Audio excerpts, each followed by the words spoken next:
nothing new. So it evolves, but yeah, no, it's just, and I also think just sharing our stories with each other. I would love to hear from other families going through the same thing. I think, we can comfort and embrace each other and just say, wow, that's incredible. And, that's really different. And yeah, I Well, think it brings comfort just to share. 100%. I mean, look at women who are first time mothers, right? Yeah. And they're having to deal with teething or, constipation or colic or, even to the point where potty training and different things. So, you're the first time mom, you have no idea. Yeah. So, having other people that have gone through that maybe can give you some advice, I think is great.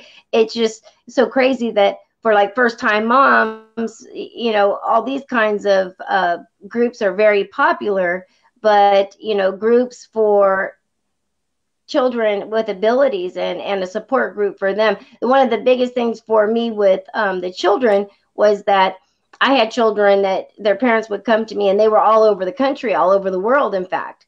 Yeah. And so, of course, it wasn't like they went to school together and it was a small group and they could kind of get their own bond. So I would do the individual sessions, but also once a month we did a group session, and so I would Yeah. bring all these kids from around the world. And so the great thing about the internet was then they could make their own little support groups, and they could talk to each other and have somebody to talk to, and then the parents of these kids, same thing. So Yeah. I think it's very important. I think that it's something that people should not try to kind of steer away from. I think that they need to embrace it and help their children, because the children are actually much happier when they understand what's going on with them. And as you said, I mean, yes, there is a dark side, but it can be a dark side for people who have absolutely no abilities. Right. Yeah, You know, absolutely. so Yeah. I think that being able to teach the children, the positive and the negative side of it, because it balances out and everything happens for a reason. So I think by knowing both of those, trying to avoid putting yourself in situations where you would be more open, to an attachment than other people who don't, their abilities aren't activated, um, and how to protect themselves. And I Yeah. think that if you have those basic, knowledge, as you said, I always tell people, people are afraid of what they don't understand. Yeah. Once they understand that, okay, yeah, there is something scary. It's like driving a car. Yes, you got the control over this big gigantic car that could do a whole lot of damage, but are you going to be focused and overly, scared to get in the car every day because you think you might hit somebody and kill somebody? No, you're going to learn how to drive, carefully, and don't put yourself in situations like speeding or, drunk driving or things like that. So, I mean, again, it's just Yeah. similar situations. Just you just have to be educated, and then it removes a lot of that fear and the Yeah. danger.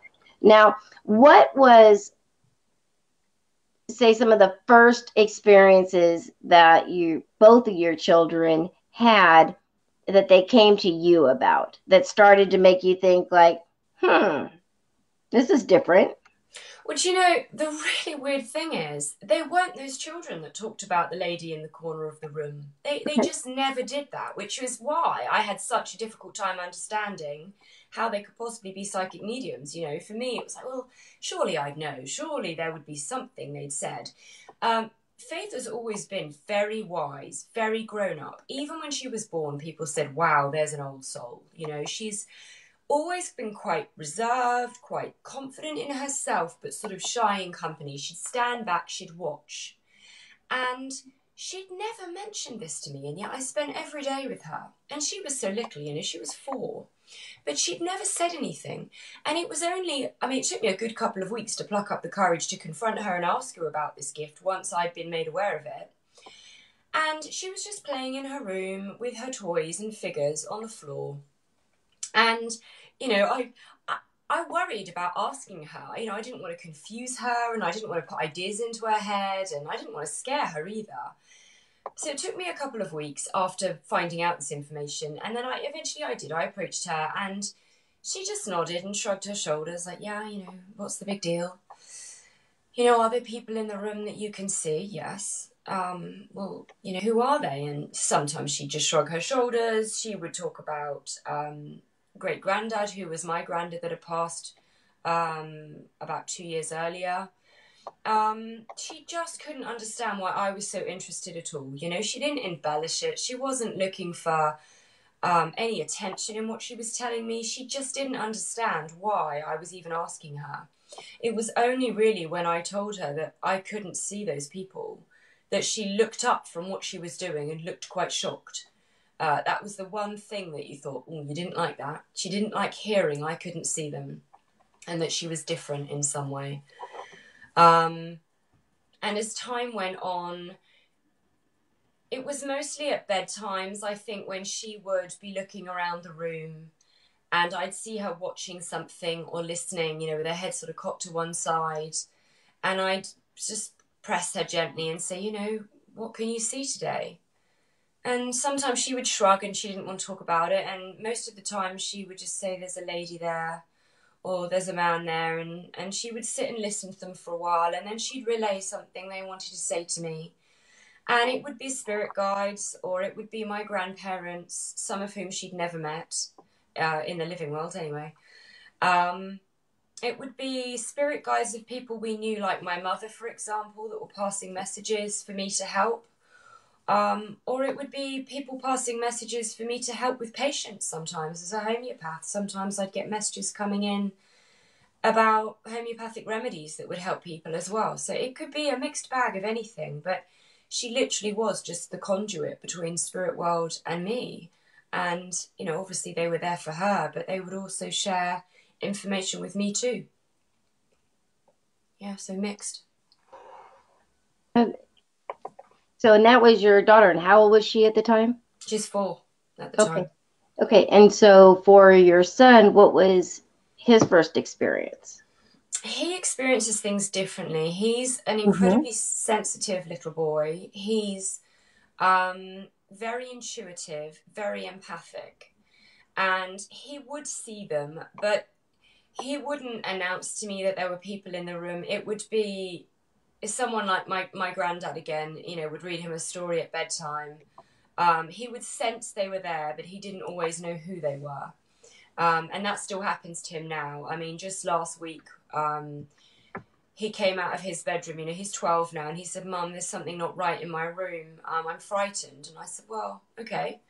Let's ask Faith if she'll go in and tell us who it is, because there must be someone there." And she did. She went in and she came out and she gave me a bit of a look that went, "Not sure about this. This is different." And she looked at him and she said, "I can see why you're frightened, Tom." She said, "But it's okay." She said, "You have people all around your room, literally wall to wall." He just had hundreds of people around his bedroom. And she said, "I've never seen so many people in his room. There's that many of them." She said, "I can't actually see the individuals. I can just see a mass of people and energy." But she said, "It's okay." She said, "Your spirit guides are moving them on now." She said, "They don't mean there's any harm. All of our spirit guides are really relaxed. Nobody's panicking. They're moving them on. They've just asked them to step back for now." And they're all exiting via the window. They're literally just leaving via the window, which is the way they tend to come in. Right. Yeah, so he has that all the time, and I mean, to be fair, we've not had a room full of people like that, but there's always something he senses and he picks up on. But for him, because he can't see them, it's a bit more frightening that he's not sure who it is that's there, but he knows they're there. Right, right. And again, it's great that you're pointing out that even though both of your children have psychic abilities, they are different. And that's the one thing that I can't stress enough. I hate, and that's almost why I don't really like the whole quote unquote title of psychic, because everybody or the lay person immediately assumes that you have all of these abilities. You can see the spirit, you can talk to them, you can give a message, you can go into a trance. Like, every different person has a different variation. Some people may have similar abilities, Some people may have, completely opposite abilities. Sometimes I like it that way because, like the co-founder of my group that I have, we have a research society, and our abilities are different as well. She gets pictures of, and she audibly can hear messages, but she'll get pictures of whatever the spirit was trying to show her. Where opposed to me, I visually can see them and I can ask them the question and get a response. Yeah. So again, some people just are sensitive just to the energy, so they can sense something's there, but they can't see it. They can't hear anything. Some people will hear the whispers and everything, don't get anything else. So again, there's just such a wide spectrum of different types of abilities that they can have. And for your son, that is true. Uh, it can be a little unnerving when you can hear what's going on. You can sense something's there, but you can't visually see it. And Mm. not that, again, people think that if you visually can see something, you're going to be able to tell if it's, somebody good or somebody bad. And that's absolutely not the case, too. Yeah. A lot of the people that I deal with have not crossed over. So if they were a bad person in the living, if they haven't crossed over, they're still a bad person in death until they cross over and kind of shed all of that.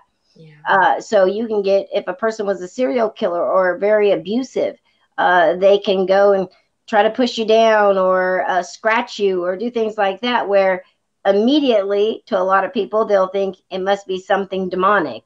Something's trying to kill them, all Yeah. these different things, when again, it's not. It's just the person who is a very nasty, mean person. So it can be hard.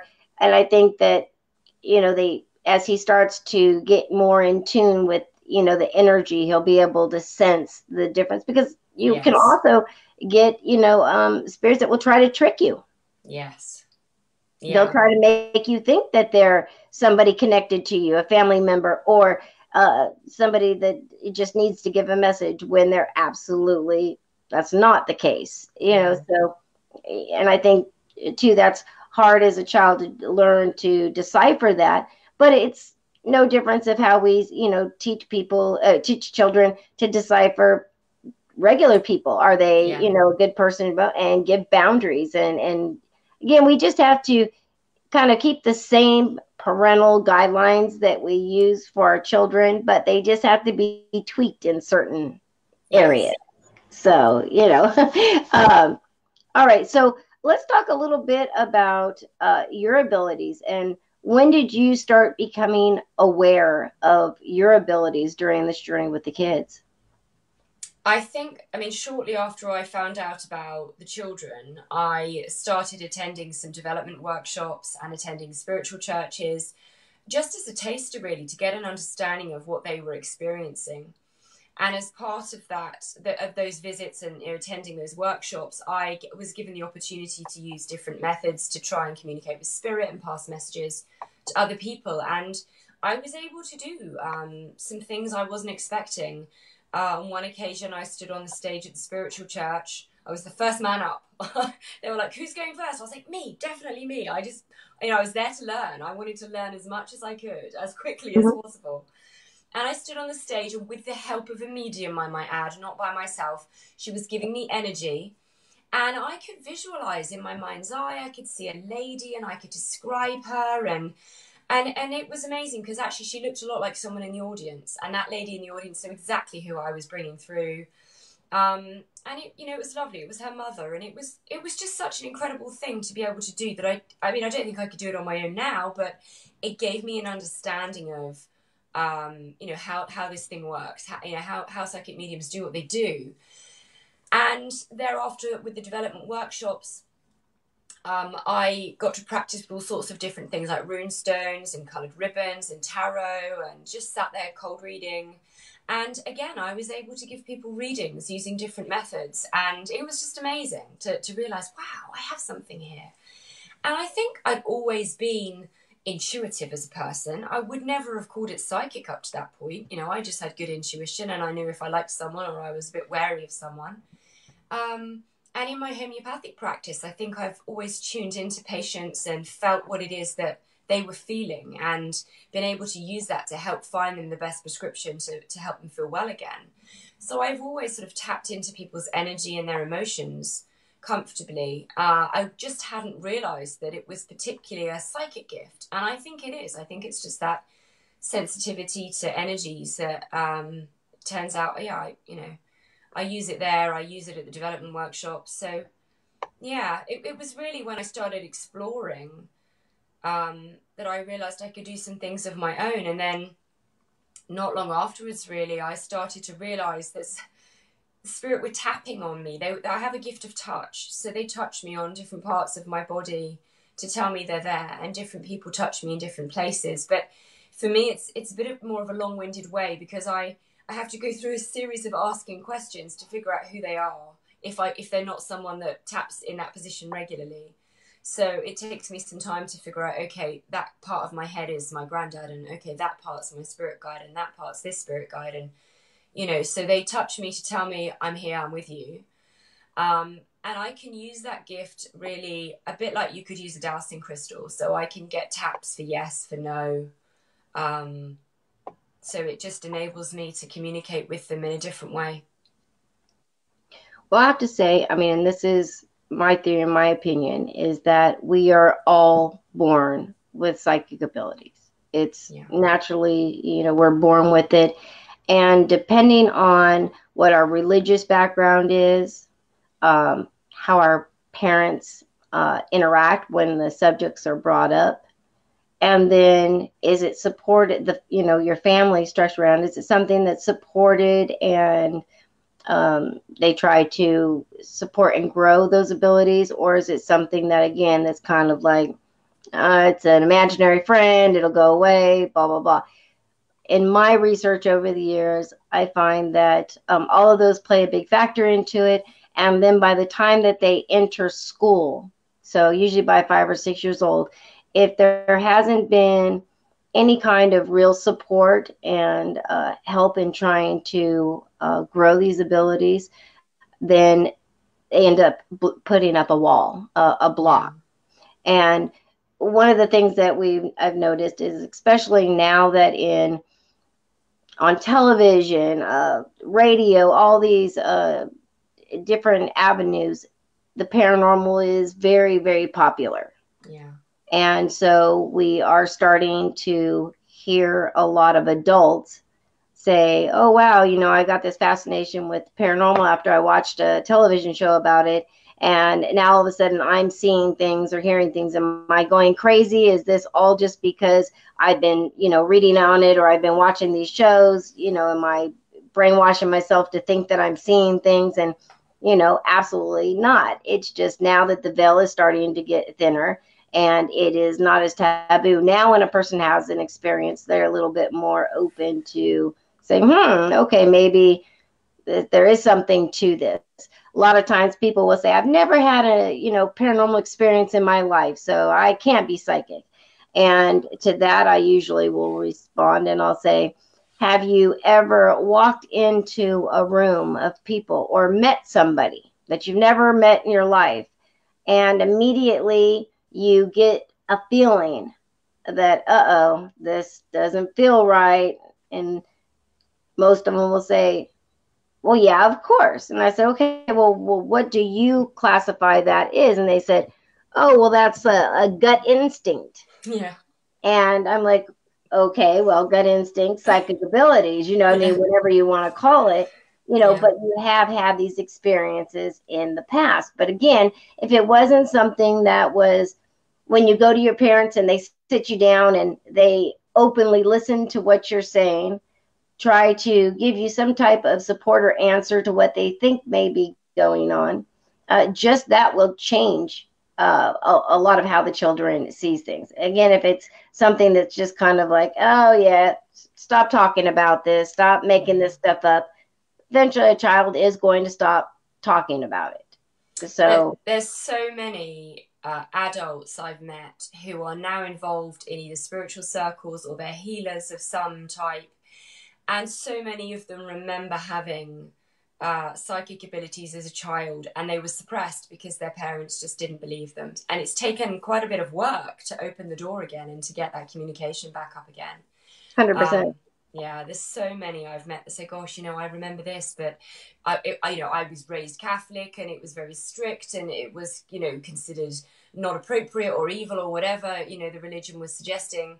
Um, yeah, or told it was my imagination, or not to talk about that, or so many adults I've heard have said this. That yeah, it's a shame, I think, but it is what it is, and they've come back to it. Years later, they've been drawn back to it. They've been led that way, so they're I guess if they're meant to use their abilities, then they're definitely being guided back to use their abilities again as an adult. When they've had some life experience and they've made their own decisions on what they want to do.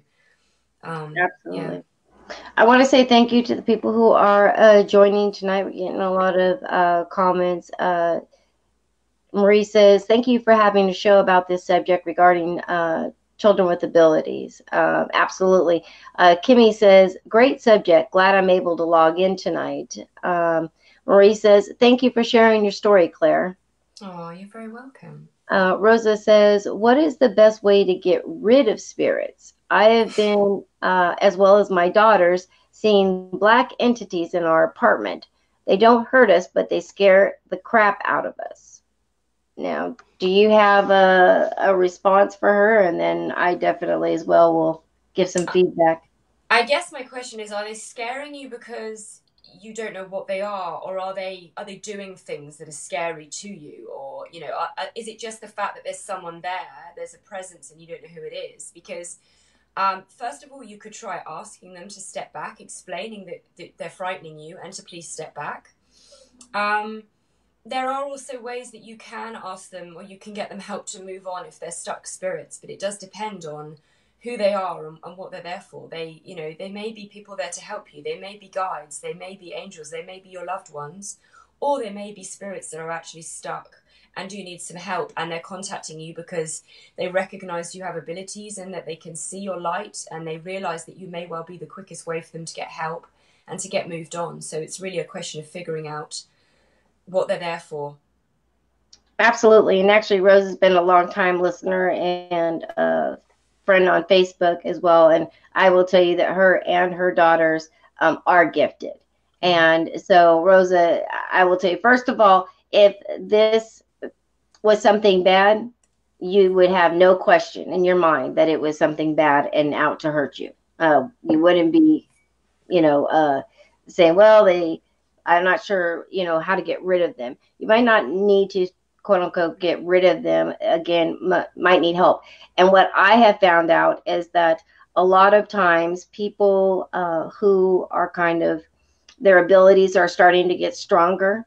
They will see, instead of seeing an apparition, everybody thinks that when they're going to see a spirit that it's going to look just like you and me, and that's how they're going to be able to tell.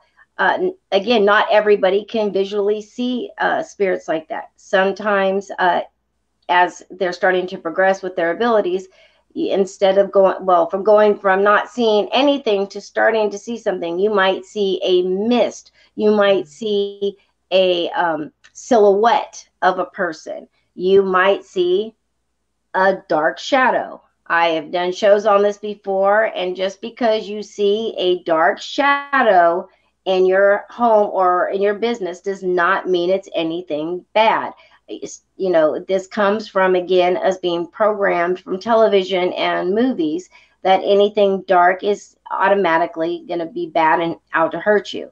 So I do feel that, whatever it is, I've told you guys for a long time that having abilities, spirits are going to be drawn to you. And so they will follow you. And if after a while, if they don't get the reaction or the help they need, a lot of times they'll move on and look for somebody else to help. It just kind of, that's the way it is. There are ways to actually kind of grid off your house itself so that spirits don't follow you into the home, so that you kind of can have a sanctuary or a spot where you're not constantly bothered.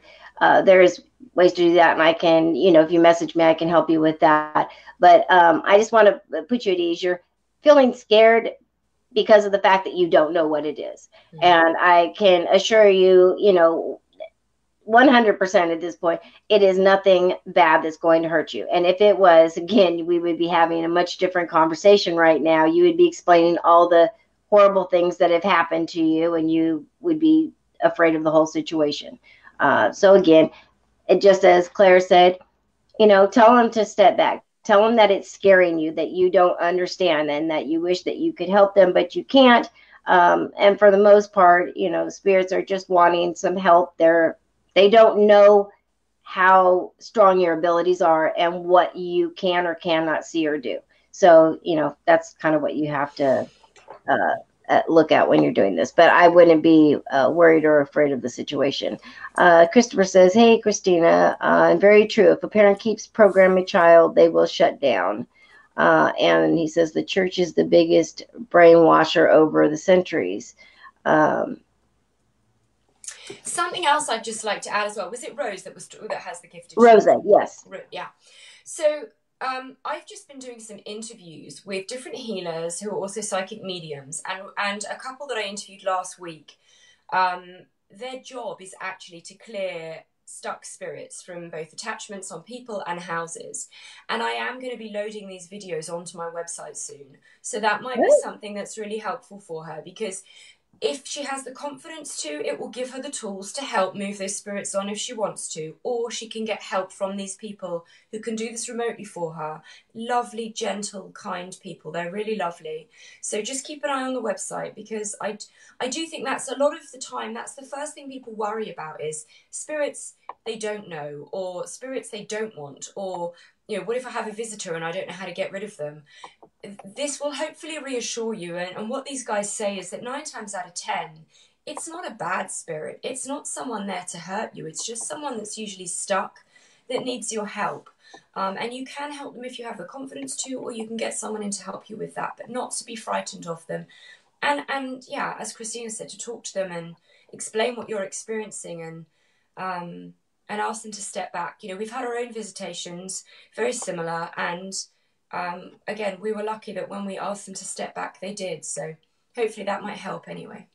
And again, if they won't do it, then there are people, and that's again, you just need to find the right reputable people that know other reputable people that can actually help. And so this is definitely, I just put up Claire's website, so make sure to check that out as well. Also, if you send them to me, Claire, I'll be happy to put them on our website as well to get that information out there. It might take me a week or so, but it will be up there very soon. So just keep an eye on that. And it will be on the Facebook page as well. I'll be telling everyone, because I do think that's one of the things, isn't it? Is fear is the thing that stops so many people from being comfortable with these gifts. Absolutely. And visitations is one of those things you just think, crumbs, what do I do when that happens to me? So hopefully that video will be of help to people. Right. Rosa says, don't know why they are there. She says that it's a dark figure, no face, just black. And again, I think that I've explained that what's going on. Again, if you've asked them to step back and they won't, then what you can do is, keep an eye on Claire's website, utilize that information, and she could probably help if you need the name of the group that can help if you do need help that way. And again, then after you get your house cleared, then basically what you want to do is then contact me. I can give you some very simple things that can be done to help protect your home. And again, in that way, you don't have to worry about this. And why is it happening? Because you guys have abilities. So again, it's like a mosquito being attracted to, the bug lights. All they see is a very strong light. And from my conversations with the other side, the spirit world, what they say is that they base it on how bright your light is. So the stronger your light, they know that your abilities are strong. But again, that does not tell them what type of abilities you have. So they are going to be attracted, to you to try to get help if you can't see them, you can't hear them, you only say can, sense that they're around, and you're not going to be able to help them yourself. A lot of times, again, they'll be very persistent and they will stick around and they'll try everything they can do to get your attention. But again, if you can't help them in the long run, then a lot of times they will end up moving along and they will try to go find help elsewhere. But again, it just, with having abilities, no matter where you go, I mean, there are spirits everywhere. I don't know why people always think that, the spirits always have to be in a scary old Victorian, building. Spirits are everywhere. And if you could have some goggles like they used to in that movie, was it 16 Ghosts or something like that? I can't remember. But you had the goggles and they put the goggles on. And when you put the goggles on, you could see all the different spirits and what they look like and all these different entities. And when you took them off, you didn't see anything. So you never knew what was coming.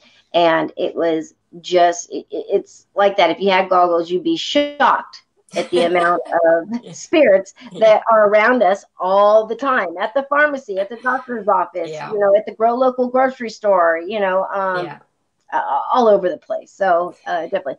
So thanks for all the comments, guys. If you guys have questions, feel free to continue to post them in there and I will keep asking them.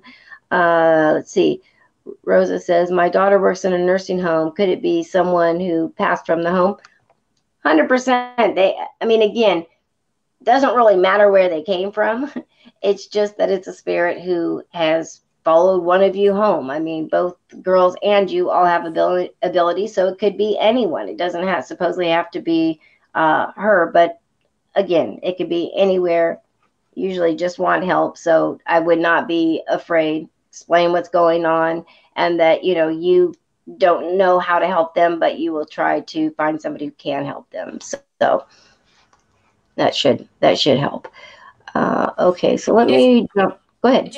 I was just going to say, so at Halloween we had a visitation by a lady that was incredibly scary for my daughter. This is the only time she's ever been frightened, because she's never had a scary experience at all up until this lady at Halloween. And she basically had been reading a text at school as part of the national curriculum.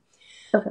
So it was a text that they had to read, and it was a really scary story. It was called The Lady in Black.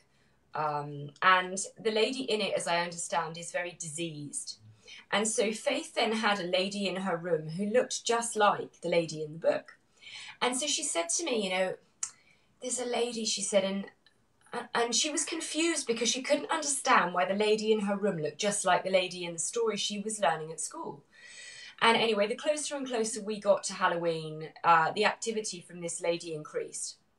We weren't sure when she first mentioned this lady if she was real, because she said she looks like the lady in the book. So maybe it's just my imagination. She was really struggling to differentiate between, have I just dreamt her up or is she actually there? Anyway, she was there. And the closer we got to Halloween, the more her activity ramped up. She was opening and closing doors.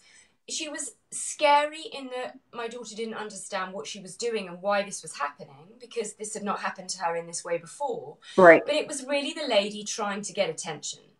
And about a week before Halloween, I'd left my son Tom at home, and he rang me within minutes of me leaving the house. And he said, Mum, you've got to come and get me. There's something wrong at the house. There's someone here.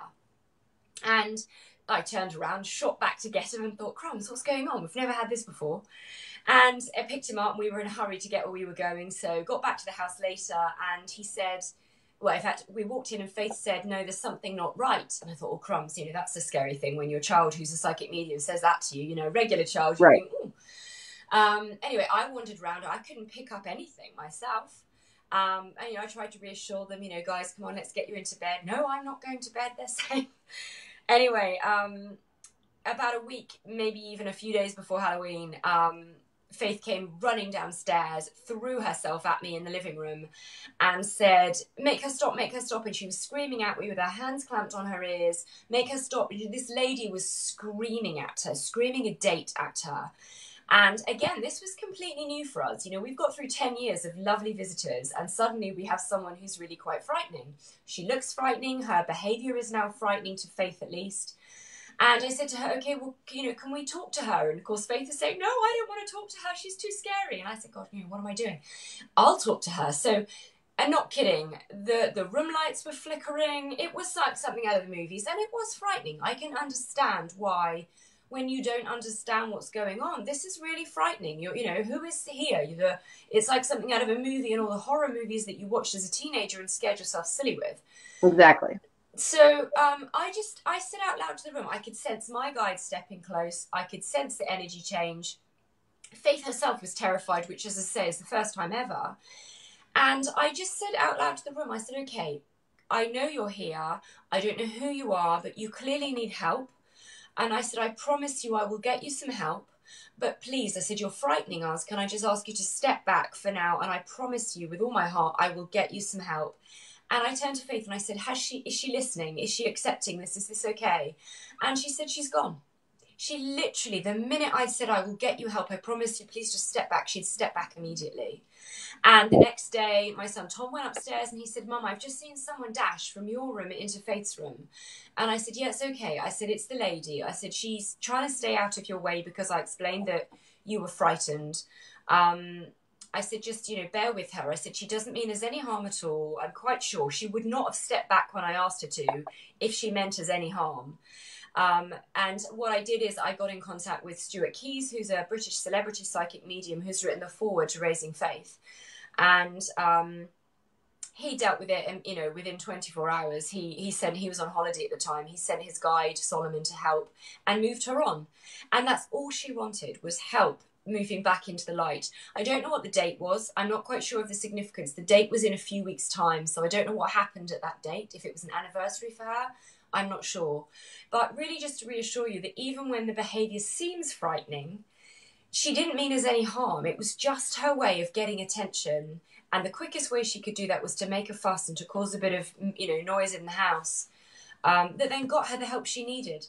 And I think this happens quite a lot, but it's not always someone frightening. It's just, and I think the reason she was frightening to Faith is because she was diseased, like the lady in the book. And I think what had happened is, having abilities and having read such a scary story, she'd opened a doorway. She'd enabled somebody with a similar energy to step in, and she was presenting like the woman in the book, which is why she appeared frightening, because obviously the character in the book was a frightening lady. But this lady herself actually meant us no harm at all. Yeah, it makes so much sense, because, again, as a child, I never had any kind of a scary experience. It wasn't until I got a little older and I visually started seeing some spirits of how they died, and how they would present themselves with the injuries. So, like, at one point, I remember one guy was in a really bad car accident, and his eyeball was hanging out and stuff. And I mean, it did. Scary. It reminded me of a scary movie, and immediately I was freaked out, and I did not want to see anything like that. And I'm not somebody who likes to be like have somebody jump out and scare them and think it's funny. I never found that funny. So it did find a little unnerving, because spirits, you could walk around a corner and then all of a sudden, boom, you're face to face, with one, or you walk through one and you get this weird feel, so it is, I think, television, movies, books, scary stories do play a big role in the fear aspect that we have. And again, just because they look scary does not mean that they're out to get you. In fact, they might be the ones that need the help the most, because they died either suddenly or tragically and don't even realize that they are dead. And then, in my experience, then they end up experiencing almost like the groundhog event, where each time their day, it just repeats itself. And so it starts over, and at the end of, that day, they're going to end up tragically dying. I mean, who in the world wants to live like that? And you wake up and you don't even understand why it's happening, because you don't realize you're dead yet. So very I think that plays a lot into it. So again, I think that's why like doing a show like this, writing the book like you did, uh, being very open with your children and trying to get to the bottom of things and find out, you know, are they scary? Like in Rosa's situation, are they scary because of how it's presenting itself? Mm. Or is it scary because you feel like you're in danger, or it's shown that it's something to be dangerous or wants to hurt you? So Mm. I do think that's really important. Let's see. Lorraine says looking good. Oh, thank you, Lorraine. Thanks for joining us. Hun. Rosa said sorry. Internet went down. I'll rewatch after all is done. Thanks.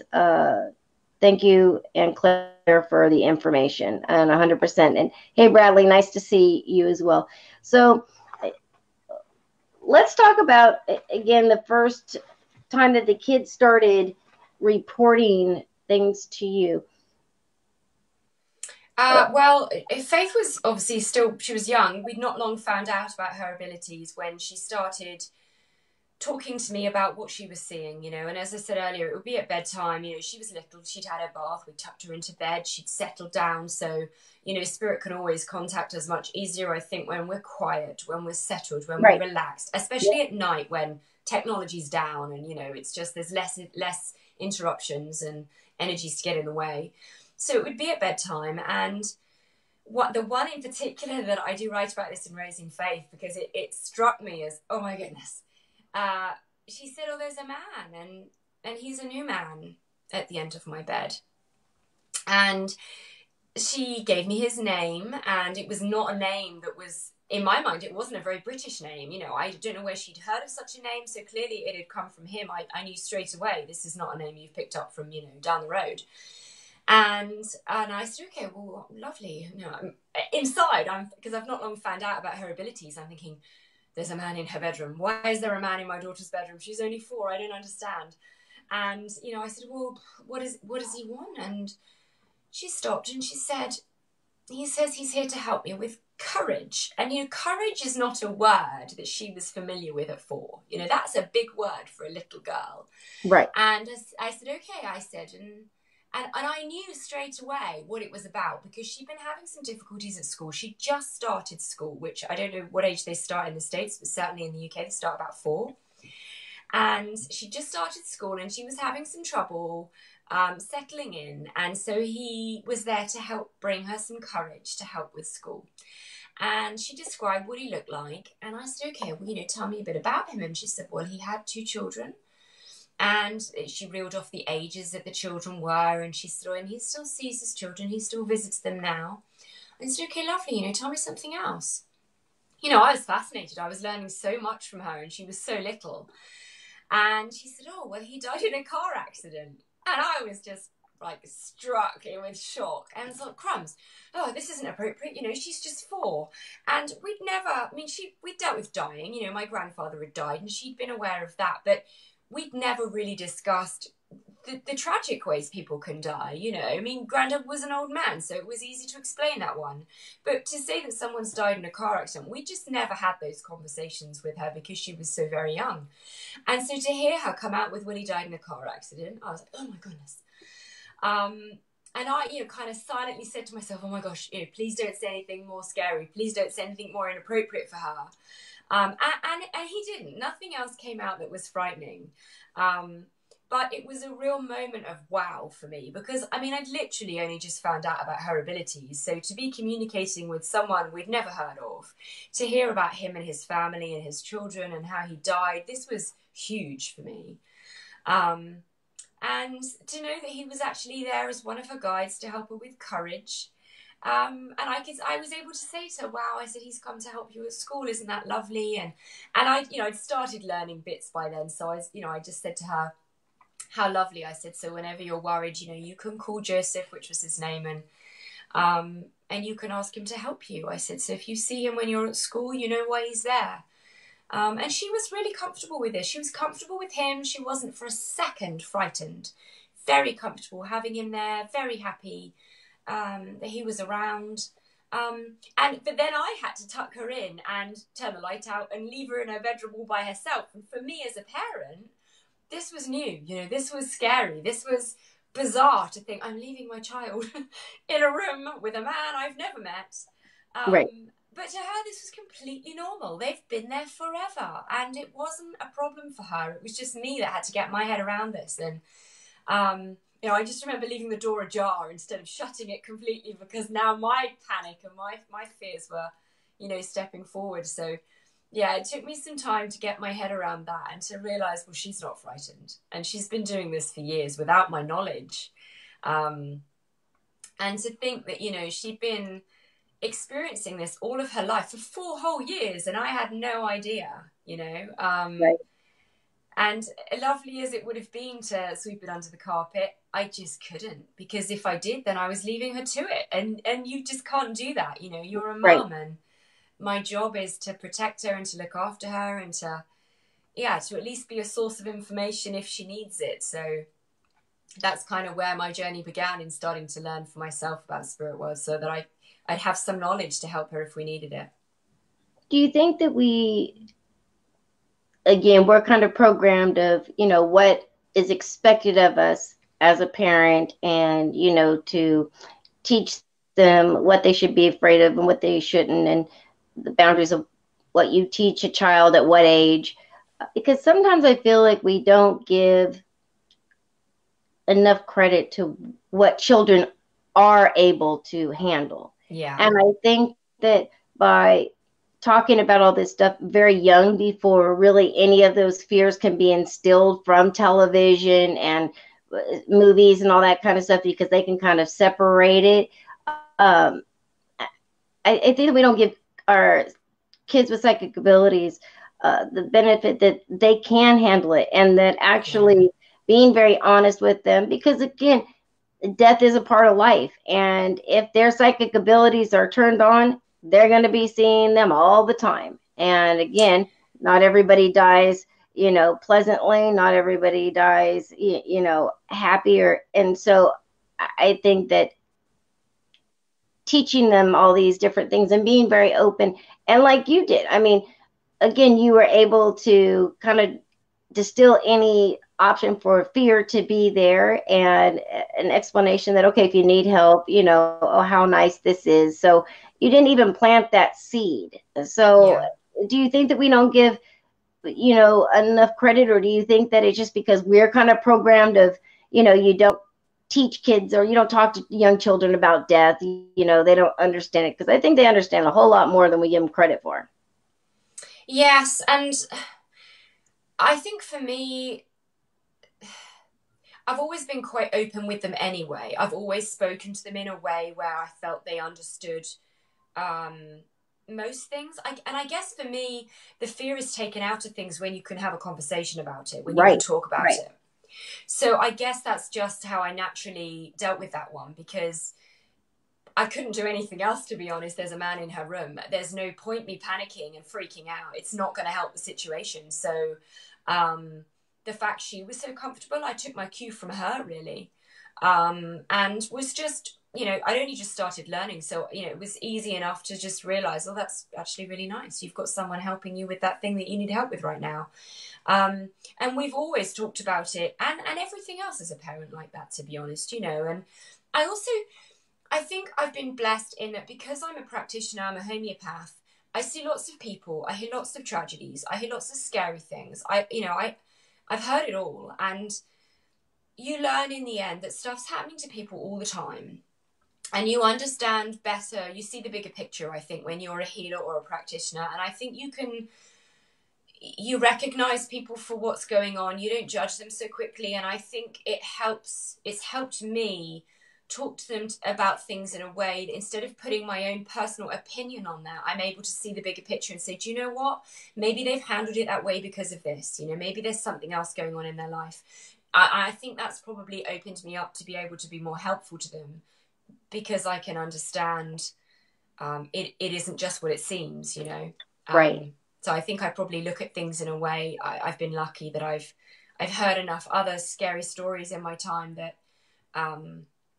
you know, I can see it for what it is. So I think that's probably helped, to be honest. Whereas I think if you've not had those opportunities to hear what goes on in people's lives, maybe it does seem more scary. Maybe it does seem more dramatic than it needs to be, and maybe it does seem more fearful and more, just more frightening.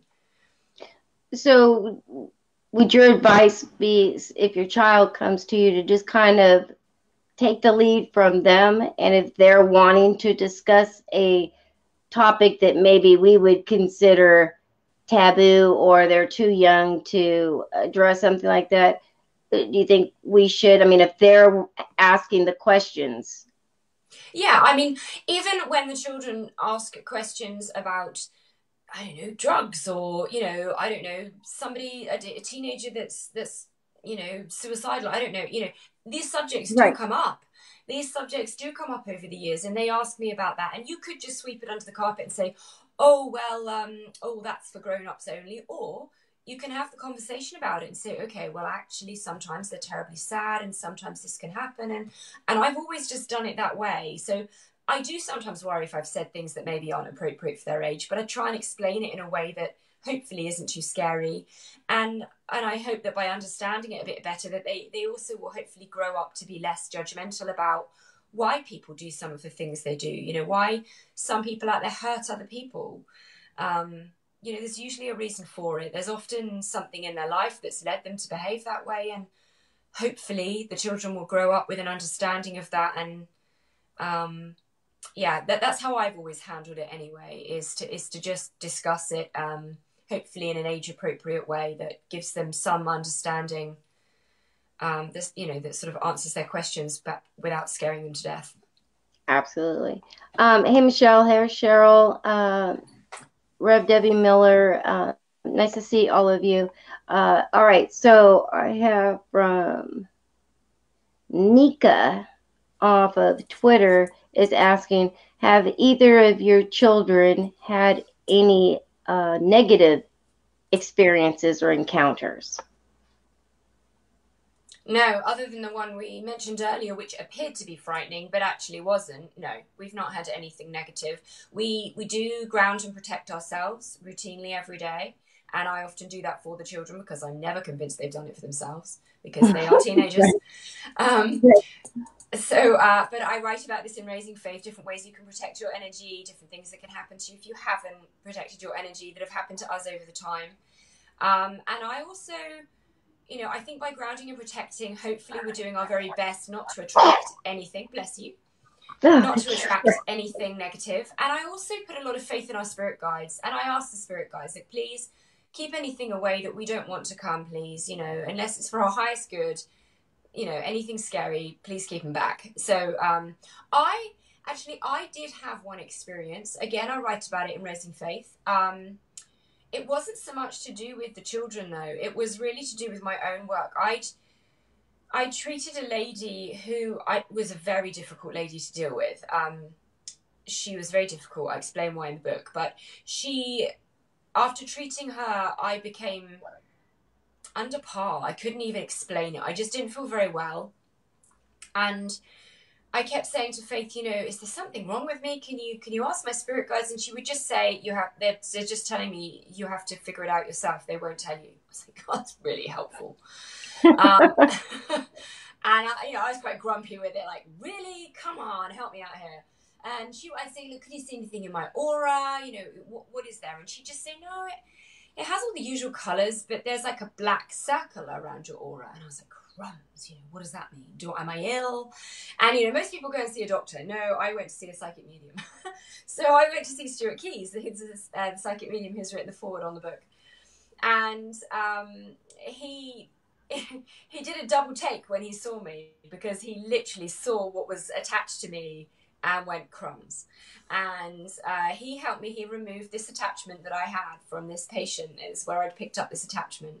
And he said that's actually the second scariest energy I've ever seen on somebody. And the lady who I treated had voodoo done on her. And the voodoo, the dark energy had jumped from her onto me. Being a light worker, it could do a lot more havoc on me than on one patient.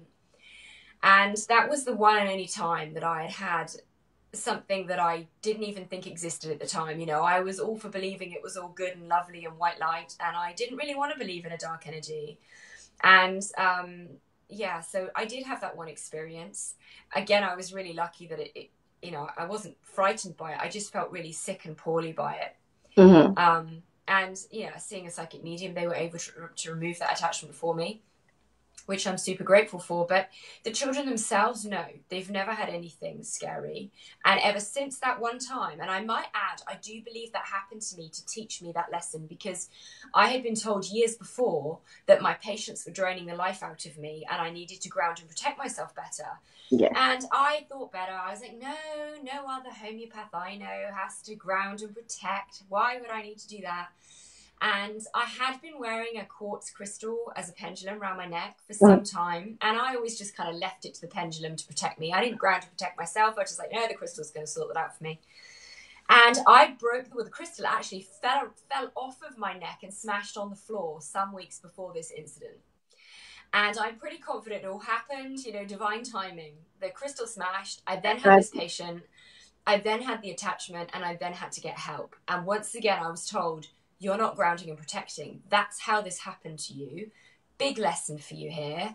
Do not let this happen to you again. So for me, it was a big wake-up call. And I'm quite sure that was sent to me to teach me something that I really needed to understand. Because if I'm not grounding and protecting, I'm not teaching my children that they need to ground and protect, and, bigger things could happen. So I think that's the most important thing for people with gifts to understand, are the basics in protecting yourself and your energy. Because otherwise you're going to walk around like Velcro, and you're going to pick up all the energies around you at school, in your day, all the negative emotions, it's all just going to get stuck on you, and you're going to feel tired and terrible. And you can just do some basic grounding and protecting to help yourself so that doesn't happen. And as I say, as well as that, I do also trust and I ask our spirit guides to keep anything at bay unless it's good and we need to learn from it. Now, do you teach your children, now that they're, at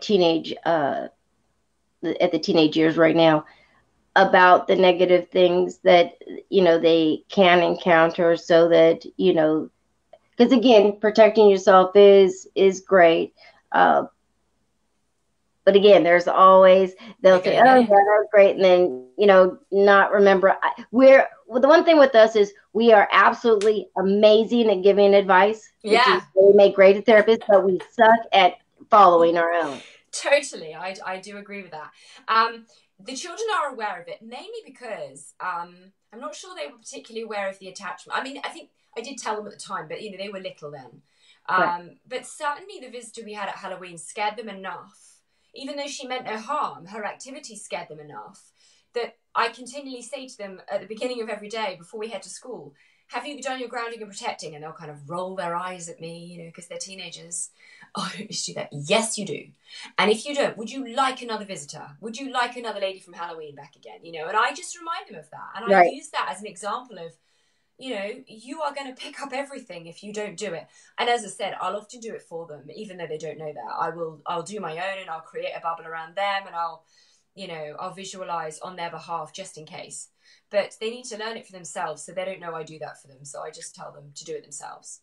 Absolutely. Especially being surrounded, but, in school, and then, just that's draining enough, and then you've got everybody's energy, anything that may be following anybody else, there's just so many avenues for something to happen. So again, the more educated they are and to stay on top of it, the less the chances are that they're going to encounter, a attachment. And of course, we don't want anybody to have to go through an attachment, because it's something that will wreak havoc, absolutely in your life. So let's see, Sandra. Hey, beautiful. Sandra's asking, what is the best way to ground and protect? I'm not sure the best way, but the way that we use a lot of visualization. Mm-hmm. So for us, we visualize roots going down into the ground. I visualize a big, strong white light coming down through my crown chakra, all the way down to my root chakra, all the way into the ground, and rooting that way as well. And then I teach the children to put a cloak on, and I say, choose whatever colors you want for your cloak today, and visualize like this enormous cloak with a hood and everything that wraps all the way around me, under my feet, all the way up under my neck. It's just my face visible. And as I said, every day the colors might change, and I think the colors are often reflected in my aura as well. I think I probably just Mm-hmm. intuitively choose the colors in my aura that day. But just pick whatever you want in terms of colors, and I give that cloak a job of protecting our energy.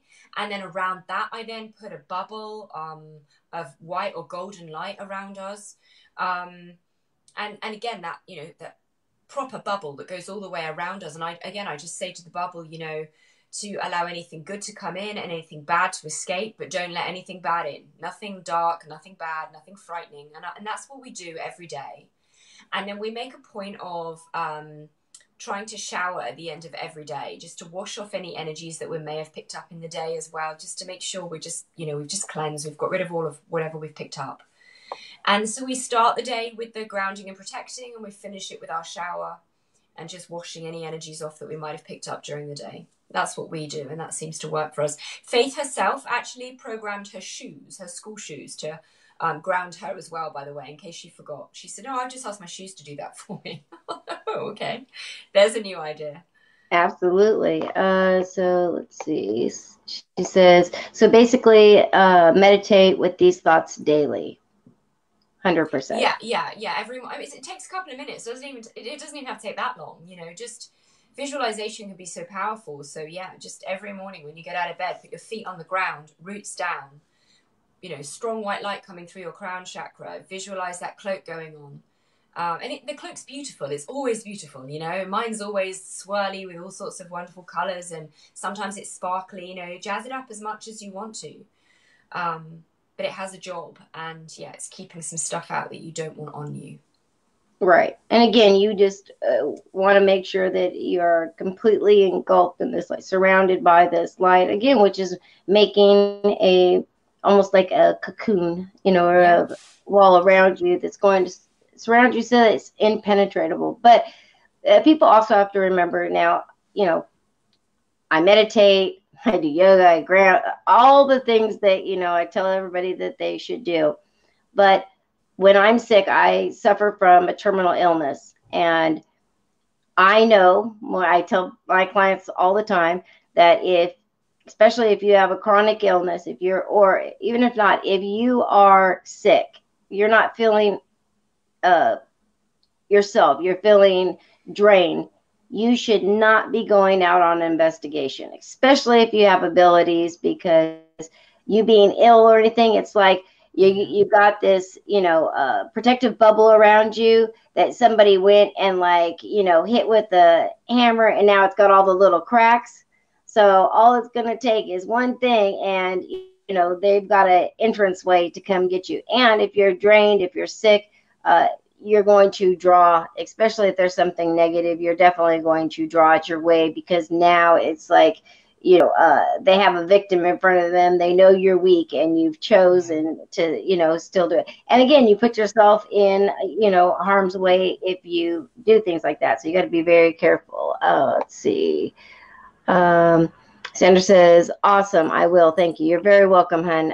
Kelly says, hi, Christina. I finally made it. Been busy editing. Oh, it's great to have you here. So again, if anybody has questions, feel free to continue posting them below, and we will get you the feedback. Let's go back on over to Twitter and check out these questions here. Okay. Darwin is asking, do both of your children now accept their abilities, and are they happy to have them, or do they feel it's a curse? Well, a couple of years ago, when Faith first started at what we call secondary school, so that's between ages of 11 to 16, she was, within the first year, I mean, it's a huge school, I might add. There are hundreds of children there.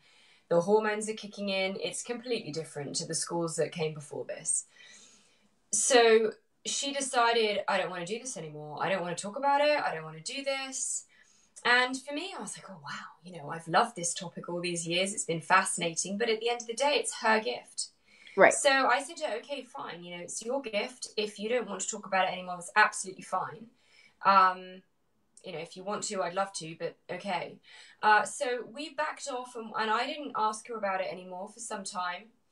And she just, at the moment, she does talk about it, but we're very aware it's there. We're very aware she's got the abilities, but she wants to be like everybody else. You know, she's a 14-year-old girl. She just Right. wants to fit in. She doesn't, I mean, none of her friends know, I might add. So this is not a topic that gets discussed at all in her circles.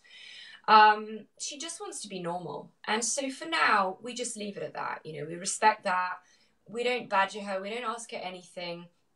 When we had the visitation in Tom's room recently, the wall to wall of people that I mentioned, she's very happy to help out when needed. So, you know, I said to her, look, would you just help us? Could you just go into Tom's room and tell us who's in there? And she'll kind of, you know, roll her eyes, but she'll go in there and she'll do that. And she's very happy to answer and to help. But it's not something that she wants to talk about day in, day out. She, you know, she thinks I'm wacky, which I think's hilarious. You know, she's like, oh, Mum, you're just so out there. Why can't you be more normal like other mothers? Like, I don't you love that? But, you know, there's no doubt in my mind that, you know, she's been given these gifts for a reason, and hopefully one day she'll choose to use them, and I'm sure she'll do some great work with it one day. But she is just 14, and it's down to her when she uses these gifts and how she uses them. And I'm here if she wants to talk about it, and she knows that. And sometimes she will ask a question. And she's seeing everything I'm doing. You know, she gave her blessing to the book. She's very happy for the book to go out there to help other people, but she doesn't want to be directly involved with it. She has written a section in the book. She's answered some questions about her experiences and how she sees and experiences spirit visitors. But she doesn't want to be the one interviewed. She doesn't want to be the one, you know, that's being asked questions. And we've been careful to use photographs that are not up-to-date photographs for her own privacy, just to give her some space while she's the age she is. So I would say when we wrote the book, she said she was really proud of her abilities. Right now she's 14. I'm not sure she would say she's proud. But Right. I think deep down she is, to be honest. I think she does like what she can do, but, you know, she wants to be normal, and that's a crucial thing right now. So we just help her be as normal as she can. Yeah. For Tom, he's never suggested he wouldn't want his abilities. I think he's more fearful than Faith. Faith has never been really fearful, other than that one visitor. He's more fearful, as I said. I think a lot of that is because he knows they're there, but he can't see them. Right. But he's such a compassionate boy. You know, he's 12, and for him, it's quite hard fitting in at school with other 12-year-olds that are quite rough and tumble. You know, he's not a rough and tumble type. He's very intuitive, very sensitive, very compassionate. It's a tough world for him. Faith has got an inner strength and an inner confidence to her that she copes with whatever's thrown at her. She's incredible in the way that she's very quiet and reserved, and well, she was quiet. She's not so quiet now, but she's certainly reserved. But she has an inner confidence and an inner strength. Tom is just sweet. You know, he's sweet and compassionate. For him, it's a tough world. He's never said he wouldn't want the abilities, and I think his abilities give him the ability to help people. I think he's going to be a great healer one day, because he just gets it. The second I'm off, the second I'm not feeling happy, something's upset me, almost the second I start to think about it, he's straight there by my side immediately. You okay, Mum? Do you need a hug, Mum? You know, and he will be the first one giving me a hug, checking I'm okay. And it's just incredible how he can tune into emotions in that way. So, yeah, he's not unhappy, but he's also never... I don't think he particularly recognises he's different, to be honest. He's just who he is. Well, in my research, I really kind of noticed that from 12 to 18. Oh, hold on just a second. I need to plug in the laptop before it dies.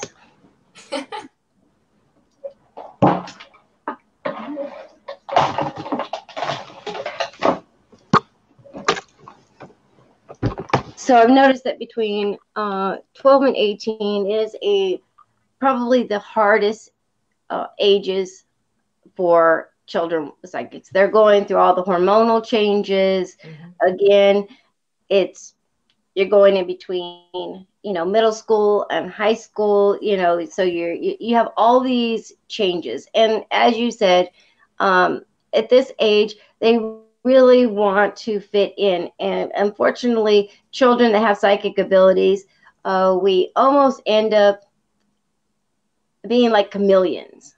Yeah. Like we can fit into any environment. but even though we may seem happy, there's that part of us that we just wish we were like everybody else, and didn't have these things to be different.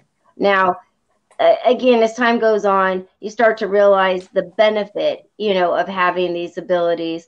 But there is a downside, and again, it's the yin and the yang, the good and the bad. I mean, everything is needed to make that balance. But when you're already off kilter trying to figure out where you know, even fit in this strange world, then to have all of this on top of it makes it very hard. And that's why you get a lot of people, even adult psychics, that say it's kind of you're riding the fence. It's a blessing and a curse at the same time, Yeah. because it's not something you can really control. You can't turn it on and off like a light switch. You don't get to choose who comes to you, what the messages are, how they are. Sometimes it's very intrusive. You get no time for yourself. But then on the other side, once you start using your abilities to give back and to help others, the rewards that you get, energy speaking, like it's like the karmic energy that you're getting, for everything that you've put out, you're going to get back tenfold. Once you start receiving that, then it changes a little bit more. Then you realize there's this balance that you have to learn, but we're also very adaptable. Again, we can, no matter what the situation, we can usually grasp it, deal with it, and move on, because that's just kind of how we're wired. Uh, but again, I think that this is just a period of where they really try to find themselves. But then it's like once they get over this hump, and my children growing up, they anytime they have their friends, because I volunteered at their school. Like I chaperoned everything. Like sleepovers were only done at my house, and so I was like the neighborhood mom. So everybody loved me. But the first thing that my kids would say when their friends were coming over is, "Do not talk about that ghost. Yeah. Do not talk about that. Like I just want you to be like all the other parents." And so I'd say, okay, well, once they became like 17 and 18, now mind you, all of my children are very gifted as well, but they never wanted to embrace that. They didn't want to talk about it, none of that. And so I always left it I felt like once they got to the point where they felt comfortable, they would come to me, and then we would have the discussion. Yeah. So about 17, 18, it really started changing. Is like once they graduated from high school and they were like now out, it was like they're not judged by all of their friends that they see every single day, or the people they see every single day. Then it changed, and then now it was out on TV. And so then, like, every time I turn around, they were introducing me. Oh yeah, my mom's a ghost hunter, and she can speak to the dead. And it was like now I was like this, Now circus you're attraction. cool. I know, yeah. And she was always coming, "Oh, my friends, they heard, they saw the lights flicker at their house, and so we wanted to see what you think it is. Oh, do you think you can give her mom a reading?" It was always something. And then at that point, then my kids actually started talking about the experiences that they were having, and were more curious, I guess. And now finally said, okay, it's not that you're some crazy woman that's just making stuff up. Like, Yeah. we had this stuff happen too. It was just very weird back then. And, again, it was nothing cool. And now it's kind of switched. So it's like, okay, now I can embrace it. Now I want to know what's going on. And again, I think that it depends on each child, how strong their abilities are, because if it's like my kids would see things here and there, and they're very much empaths and sensitive. So it was more that than seeing things. Yeah. So again, it was a little bit different for kids like myself, and for like your children, that from as young as they can remember, there's always something going on.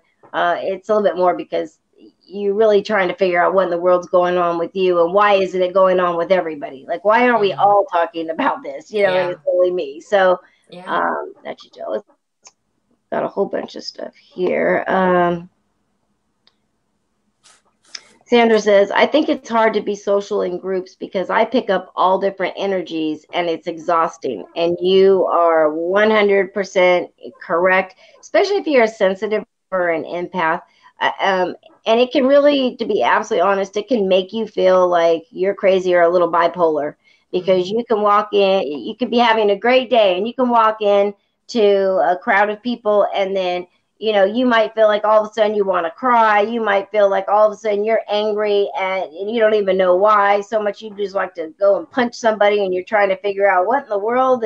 This isn't even how I think or how I would react. And yes, you're absolutely right. It's not. You are picking up the energy from everybody else around you, which again is why grounding and protecting is so important because Yeah. it will kind of push that away some. If you're a very strong, empath, you're not going to be able to shut it completely down, but it will not be as overwhelming. So Yeah. I Yeah, think definitely. I used to have it that's going to the supermarket, everywhere I went, when I wasn't grounding and protecting, everywhere I went, I'd come home and I'd think, oh, I feel a bit annoyed. I feel a bit grumpy. What? I don't know why. It wasn't me. And right. I'd walk in and I'd say to Faith, and she was, pretty little, and I'd just say, I don't feel very well. Would you just ask for me? And she'd just look at me and go, you didn't protect before you went out the door. It's like, oh no, I didn't, did I? And it was as simple as that. I'd literally been Yeah, like Velcro. I just picked up everything in the supermarket, all the way around, come home feeling dreadful. So grounding and protecting for me changes that. I don't have that happen. I mean, like you said, you're going to pick up some stuff. You're still going to be able to tune into people, but you're just not going to be. It's not going to be stuck on you all day, feeling grumpy, feeling horrid, feeling tired and drained. 100%. And like for my grandchildren, they're very gifted as well. And even as young as they are, we started noticing, where what a lot of times people would say some ADHD or things like that. I think that children with abilities are misdiagnosed quite often, and so Yeah. they're immediately put on all of these meds and things. And my nephew, uh, he was diagnosed with ADHD, and I will tell you, you know, and with other kids that I've worked with, teaching them to ground and protect and to meditate Mm-hmm. was so beneficial. Mm-hmm. And people don't, realize again with as an adult, if you have anxiety, and just feel like when all of a sudden you have an anxiety or a panic attack, that comes in, overwhelms you and, can bring a grown person to their knees because it's so, upsetting. So just imagine the same reactions happen to our children who are very young at age and they're being bombarded like when we take them shopping to the mall or to the grocery store where there's a lot of people. And I've seen kids where they absolutely hate going to all these places. And, the parent will think, oh, they just want to stay home and play, or, I'm not going to deal with all that. But they do. I mean, they're absorbing all this energy. It's just way too overwhelming, Mm-hmm. for them. So I started teaching meditation. And, for some people, especially that would say, like, I grew up Catholic as well, but like from the very strict religious backgrounds. I got a lot of flack from them because when I said meditation, oh, we're going to teach them to meditate or her to meditate, they would look at me as if, I just spoken, like some horrible, thing. And they said, oh, well, we're Christian. We don't meditate. We pray. Okay, well, you can be Christian and you can still meditate. It has no difference. I said, look at it this way. So when we're praying, we're asking, questions, or we're asking for different things. When you're meditating, you're now putting yourself where you're opening yourself to the answers. Yeah, you're listening as opposed to asking. Yeah. And when I put it that way, it was like, oh, okay, that somehow made a light go on that, okay, maybe it's not so bad. But again, for young children, I think, teaching them these kinds of skills, which are just so simple. And again, visualization. Now they've got a million different, YouTube videos that are, structured just for this. And, I always say when people are first starting out that guided meditation is the best meditation you can get, because so many people say, oh, well, I tried meditation, but I sat there with my legs crossed, and I just, my mind was going. I couldn't even get, into a space that they wanted me to get. I wasn't seeing any of the stuff. Well, it's because you don't know what you're doing. So it's just Mm. like, okay, I've seen people who just cross their legs and, are sitting like this, and I tell people, no, you get comfortable. I don't care where at. You can meditate as you're driving along the road. You don't have to close your Yeah. eyes. You don't have to do all of that. Once you know how to do this, like I meditate, as I'm driving up to a location where I know an event where I know I'm going to go deal with a lot of people, all these different kinds of things. So I think that that's very important. Do your children participate in any kind of meditation exercises? It's interesting you talking about it, actually. No, I've tried. I have tried. They're not that open to it at the moment. I think I I tried to do meditation CDs when they were younger, Mhm. but they were just like, could you just turn it off? It didn't. They just weren't in the right frame of mind for it.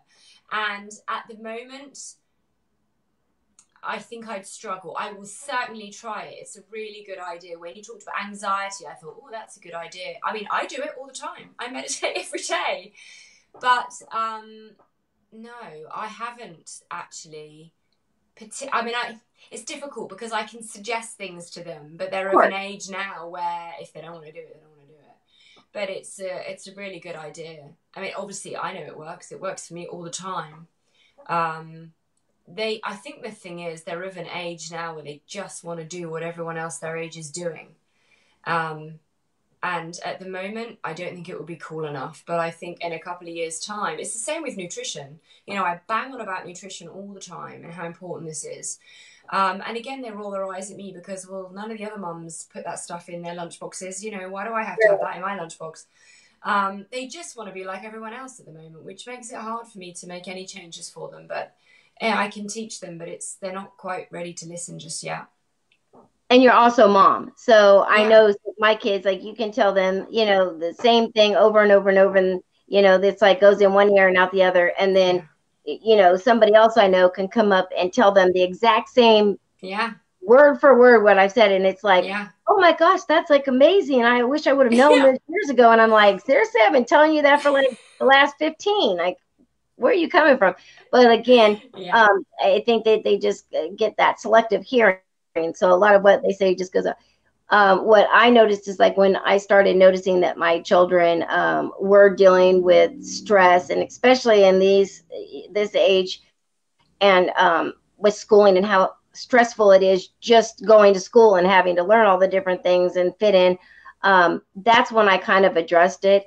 And again, everybody's got this like preconceived idea of like what it is to meditate, and yeah, most people don't really have a clue. So that's why I like the guided meditation, and I always say get your phone and put it on the YouTube video link, click on it, and right before you're going to go to bed, and I always choose specific ones when they're starting that are not longer than 10 minutes, because children have a very short attention span. yeah, So if it's going to be, an hour long meditation like we might do, you're going to lose them after the first 5 minutes. But if it's when they're getting ready to go to sleep, it's 8 to 10 minutes long. It's quick. All they have to do is listen. They don't have to do anything other than listen, because your brain is going to follow the directions rather consciously or subconsciously. yeah, And then what I do is I also tell my kids, or the kids I mentor, like set your alarm for 10 or 15 minutes earlier in the morning, and use those 10 or 15 minutes to lay there and kind of wake up. Same thing. There's a different one for when you wake up, and it's a meditation that also focuses on grounding and protection. And yeah, so again, all you're doing is listening, but it's just automatic. And again, so you've kind of started out your day, and then at the end of the day, it helps. And once they start to kind of see the difference and see that, oh, they don't have to go and sit cross-legged and chant or any of these things, and it's so easy and it's so quick, I definitely that changes the mindset of it. Like my one daughter, she definitely got it. She was a little standoffish at the beginning, and then I said, well, you know what? Look, I'll just send you some. Just check it out. And if you feel like you're like overwhelmed and stressed, just like when you're going on your walk, throw in your earphones and listen to it while you're walking. Good And point. so when I gave some different options of when it might be helpful, so that nobody had to even know what they were listening to, you just put your Yeah. earphones in. They started utilizing it, and then once my daughter started utilizing it, she was like, "Wow, this really does help." Because again, Mm. all of my kids, without really having some control over your abilities, uh, 9 out of 10 kids with abilities are going to suffer from high anxiety and Yeah, panic attacks. absolutely. So Yeah. again, it's all that bridled stress and energy that they don't know what to do with. So Yeah. that's what they hold on to it, and then we end up having these things. So it definitely helps. Uh, People are asking if they want to buy the book, where would they buy it at? And you can get it on your website, right?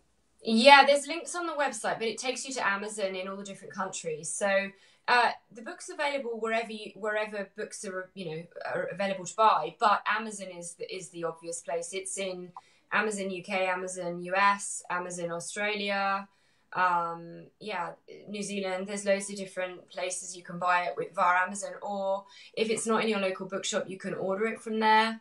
But otherwise, it's in pretty much everywhere that you can buy books online anyway. Um, they're wanting to know if you have a Facebook, and if so, what is it under so that they can look you up. I know you Yeah. have a public page, right? A business Yeah. page, Yeah. So it's facebook.com/raisingfaithbook.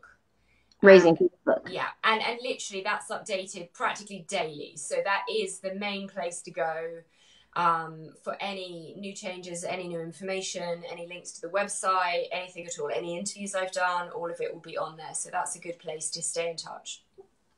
Well, going with your experiences, what do you think would be, like, say, the top three pieces of advice you would give to listeners of parents that feel that they may have a psychic child or know that their child has psychic abilities? Number one would be, I mean, we've talked about a lot of them, but number one would be to listen to them, not to sweep it under the carpet, not to dismiss it as imaginary friends. Listen to them, hear what they're trying to tell you. Um, I think, as I said earlier, there's so many people over the years who've lost their abilities because they weren't believed when they were children, and it's taken them years to get it back again. So I think that in itself is the number one priority, is to be there for them, in that they can talk to you about it, they can feel comfortable talking to you about it. My husband is not that comfortable with the topic. It frightens him. He's not sure he believes it, even though we've tried to validate it for him. And even though I would love for the children to talk to him about it to help him come around, they don't, because they know that he's not sure about it. So it's because I'm comfortable talking about it that they feel able to talk to me about it. So I think that's important, is to be available to them if they want to discuss it with you. Certainly for me, I think learning about this topic myself has been massively important. Learning what you can about the spirit world, about psychic activities, reading as many books as you can, just educating yourself on this topic if you're a parent to psychic children, so that you understand what they're experiencing, and there are some ways that you can help them along the way. If nothing else, to be able to hold a conversation with them about what's going on, and to reassure them when the need arises. And as we've talked about, I think number three would be teaching them to ground and protect. I think that's the biggest thing you can do for them, is being there to talk to them, learning about the topics so that you can have the conversations with them and you understand what they're going through, and teaching them and yourself to ground and protect, so that you are safe, so that you are not picking up all the bad energies, because otherwise you're going to be on a roller coaster. It's going to be rough, you're going to be up and down in your moods all the time. You won't know whether you're coming or going. So I think they're the three crucial things I would say to understand and to learn as much as you can about.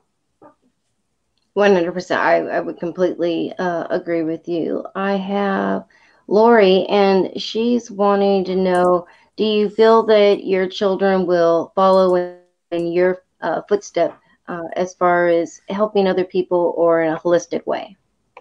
Yeah, I would imagine so. Time will tell exactly what they're here to do, but I do believe they've been given these gifts for a higher purpose, which will become clear as they are older. I think Faith, in particular, her abilities are really quite impressive, and I'm sure she doesn't just have that by coincidence. Not that I believe in a coincidence anyway. It's all there for a reason. So I'm sure her role is important, and I'm sure one day she'll use it for the good of others. But for now, she's a teenage girl, and I just leave her to it as much as I can, and wait for her to awaken properly, if you like, and to understand what she wants to do with it. I have, in the last week, actually, as I've been meeting psychic mediums to interview them, I've been told how powerful Tom is. So, although his abilities don't seem as impressive because he can't see them and talk to them in the same way that Faith can, we've talked about how intuitive and empathic and compassionate he is.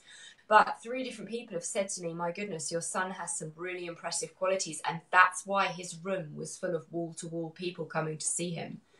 So he's going to do something incredible one day. It just, time will tell what that's going to be. And it's down to him, really, to open that up and to do something with it one day. Yeah, I definitely see him doing some energy work, which, maybe, in the Reiki healing, type of Yeah. work. But he seems to be the one that is more withdrawn but again, very, very strong as far as his abilities. Both of them are very, very strong, but just in completely different ways. Hers is Yeah. more of a communication, where his is more going to be an energy worker. So, Yeah. I mean, that's what I get from the two of it. So I think that. Yeah, that would make sense with his compassion for people. That would make perfect sense to me. That stands out above and beyond everything is how compassionate he is, and he doesn't understand when people are unkind. He really finds that hard to understand and to tolerate. Well, and that's Yeah, and to again, because he's working on the positive, energy, and there again are a lot of crappy people out there, but that's also going to be one of his downsides of, him being so sensitive, where, things like that, he really takes it to heart. yeah, It's almost like traumatizing, to have yeah, somebody actually, like, when it comes to a point where, somebody actually, say a girl or something, breaks his heart, he will yeah. take I it know. very hard, right? It's not just going to be like a regular boy, oh my gosh, she Yeah, broke my heart. He's going to be like a girl getting her heart broke for the first time times like 100. yeah, So I yeah, think that it's going to be yeah. It's interesting. sensitive one. Sandra says, I'm like that too, very compassionate. And, again, that is something that, especially with very strong abilities, we do have that. And we are also usually very drawn to broken people. Yeah. Oh yeah. And people that will, we've seen them like do really bad things to other people, but we feel like, oh, we're such a good person that why would they do anything, because we would never give them a reason. And Yeah, so again, we're drawn to these people, and we usually learn their lesson learning, yeah. encounters. But again, it's just kind of, you see it across the board. uh is That's just kind of who we are. We're very drawn to wanting to help people, and the more broken they are, the more we feel like we can be a help to them. So I think one of the things I've learned over the years as well is to have good boundaries. yes, When you become an energy worker, you want to help everybody, but you actually need to keep yourself well too. That's crucial. I always describe it a bit like an airline mask. You've got to put your own mask on before you can help anybody else. And I also absolutely. think boundaries are crucial. You can help lots of people, but you also need to be aware of who drains your energy and who lifts you higher, and to spend your time as much as you can in the company of those that are good for you, that lift you higher. Because if you only ever spend your time with the people that are in a bad place, you're just going to be exhausted. You've got to recharge your batteries too. So, and understanding there are some people who will continue to drain your energy no matter how much you give them. I think it's important to recognize that as well and to look after yourself there. You can't help everybody. You do sometimes just have to draw a line and move on for your own sake. Yeah. And you have to learn too that, it is 100% okay to say no, Yeah.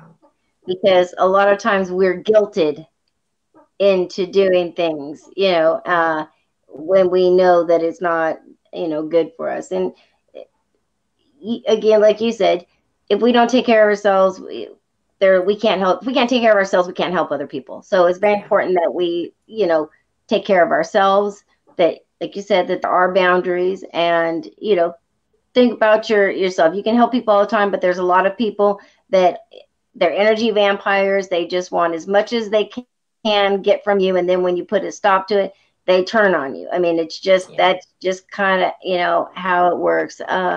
Sandra says, yes, true. I am learning boundaries. You have to. And, again, we are very caring, compassionate, sensitive people. We want to help. We want to do good. Um, but again, we also are drawn to people who will try to walk all over us. And because you want to be that good person, you don't want to say anything. So, again, it's finding your place and your worth. Yeah, So it's true. that's what's important with all of this. Rosa says, I got to learn how to say no. I just can't. It's really not in my nature to say no. Well, and when you decide to, it's a choice. So it is in your nature. You just choose not to. But the problem is that when you don't say no, you don't take care of yourself, you let people take advantage of you, all this kind of stuff, it will end up, the stress and all the stuff that happens will manifest into your health. And so you will start noticing that, your health is, starting to you start to have issues with your health. And again, all because you can't place boundaries. So there's nothing wrong with saying no. You don't have to be mean about it, but you're I tired. Yeah, I think that's something for Rosa as well. It's the delivery of the no. You don't have to literally say to people, "No, I'm not prepared to Right. help you." It's the way that you can politely decline to help them with that. I'm so sorry, I'm not able to do that one on this occasion, or I can't join you for that on that date. Find an excuse that is a polite way of declining, that's effectively protecting you. It doesn't have to sound like a no. It doesn't have to sound rude. It can be perfectly lovely. It's just learning the way to deliver that message that's protecting yourself. 100%. 100%. All right. So we've got about 5 minutes left in the show. Is there anything else you'd like to put out? And let's plug your website once again. So you've got a lot of great information there. So it's kind of a one-stop shop there. Yeah, so the website's raisingfaith.co.uk. As I said, there's information. There's going to be videos loaded on there very soon in the next couple of weeks. It's going to be really helpful to a lot of people. Different experiences from different psychic mediums growing up and what they went through, and also raising their own psychic children in most cases, or the therapies they do that can be really helpful to psychic children. So if you don't already know a lot about all the different alternative therapies out there, there are so many different things that can help these children that are sensitive. So these videos, I think, are going to be really helpful, as well as the one I mentioned about attracting the wrong kinds of spirits and clearing them out if you need to. There's also a section on the website for sharing your stories if you would like to. I would love to hear from more people about their own experiences, because it helps me too, and I just think by sharing our stories with each other, you put it out there on the website, everyone can read it, everyone can learn something new from those experiences. There's the Facebook page we've talked about, which is Raising Faith Book. Please do go and have a look at that, and do sign up to follow, because everything that I do is going to be loaded on there first. And yeah, if you would like a copy of Raising Faith, it's available everywhere, but Amazon's definitely selling it. It's doing really well. And then following on from the book, what I want to do is, like you are, Christina, really, is to be that person people can come to for help and advice. I would like to set up groups that these children and these parents can be involved with, so that we can support them more in what they're experiencing. and just guiding people through what's happening week to week, really. Because again, I just think by being in the same group together, we can all learn from each other and what we're experiencing this week.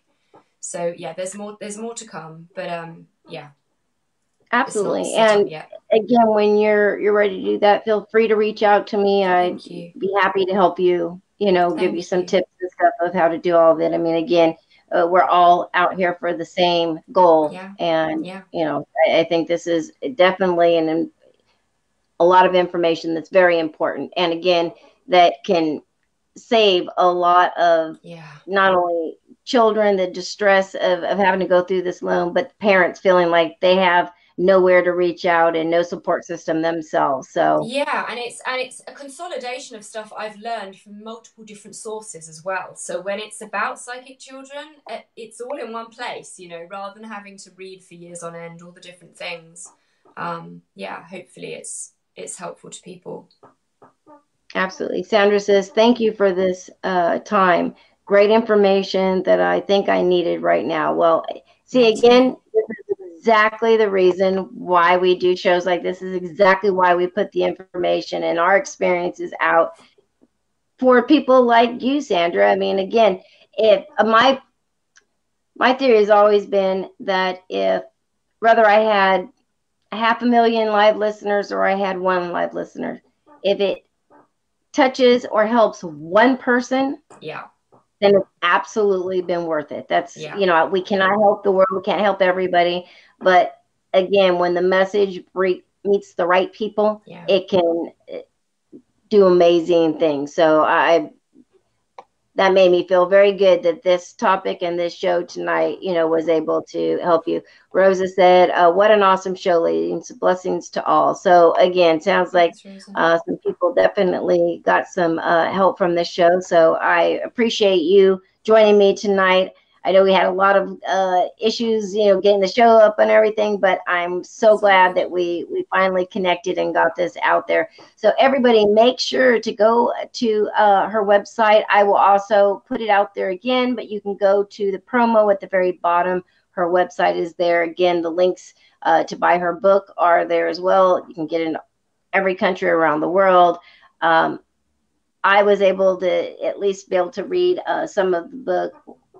Great writing, and I'll tell you, it's going to help a lot of people. So thank you for doing that, and again, thank you for joining. And you know, I'd love to have you back on again, you know, Yeah, maybe anytime. and do a question and answer, you know, session. Maybe bring some parents or some kids that, you know, were able to get your book and things like that. Maybe Yeah. we can That sounds great. I'd bring you love to back. help. No, thanks for having me on the show, Christina. It's been lovely. It's been so nice to talk. It's always a pleasure for me to talk to like-minded people. You know, we hid away for a long time and we didn't tell other people locally about this. So it's been a joy just to talk to people about it and feel comfortable discussing it. So thank you. Oh, you're very welcome. All right, everybody, thank you so much for joining me tonight. I'll tell you, the outpour of concern and just love and support that I get from all of you listeners all the time.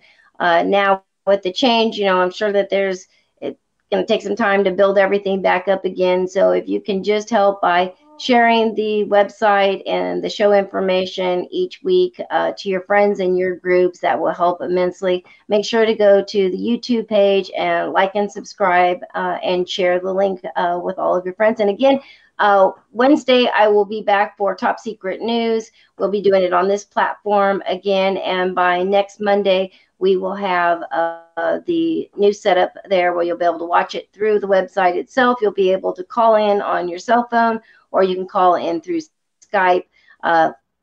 Again, so many things coming up. So stay tuned to the website. That is going to be where all the information is going to drop first. So you may catch it here and there on social media, but I am going to try to kind of move over and put everything on the website. So it's kind of, you can find everything in one spot. Thank you again for joining us. I will be back next week. And I have Chad Zumwalt on. Many of you might know he is a paranormal investigator. Has been in the field for a very long time, but he's very, very controversial. And that's because he uses a lot of techniques of provoking, things like that, in his investigations. Again, been highly controversial. But everybody has their own way of doing things and why they do things the way they do. So, as everybody knows, I give a platform for people to tell their stories. So, before I judge, because I am the first person to always say, do not provoke, do not provoke. It's all about respect. So, we're going to open the floor up to his story and why he does. He'll be taking some questions as well. So we'll see how that goes. Make sure to join so that you can give us your feedback on how you feel about all of this as well. So we'll see you next week, and I will see everybody on Wednesday. Good night, everybody, and have a great week. Love you. Bye.